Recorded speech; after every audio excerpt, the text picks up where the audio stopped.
Guys, welcome back to my channel just for you. আমার নতুন একটা ব্লগে আপনাদের সবাইকে স্বাগত। সকালবেলা ঘুম থেকে উঠেই আমি আমার সমস্ত কাজবাজ সেরে নিয়েছি। ও আমার ছেলেকে হাতে নিয়ে খেলা করছে। এই হাতিটাকে ও সকালে ঘুম থেকে উঠে না দেখতে পেলে পৃথিবী মনে হয় লন্ডভন্ড করে দেবে।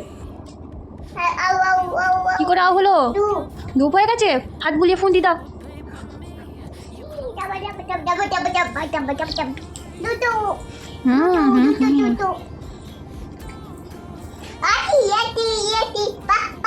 হ্যাঁ, হাতির পা।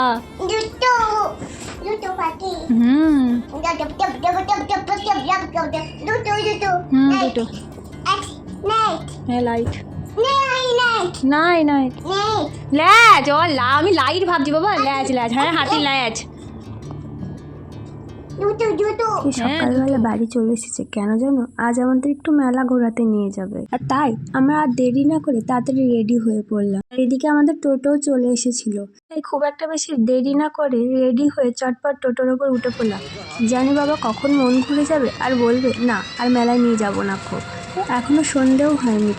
আমরা একটু বেলার দিকেই গেছিলাম, কারণ ছোট ছেলেকে নিয়ে যাব, খুব একটা রাত করলে হবে না। মেলায় গিয়ে ছেলেকে আর কে দেখে, তো খালি ওই ট্রেন চলছে ওইখানেই যাবে। আর দেখো মেলাতে আবার কার সাথে দেখা হলো, ফেমাস ইউটিউবার প্রীতি মণ্ডলের সাথে। একটু দাঁড়িয়ে দুটো কথা বলবো কি? ছেলেটা এদিক দিয়ে এত বদমাশি শুরু করলো, আমাকে সেখান থেকে তখনই চলে আসতে হলো। ভিডিওটা কেমন লাগলো অবশ্যই কমেন্টে জানাও। ভালো লাগলে একটা লাইক করে সাবস্ক্রাইব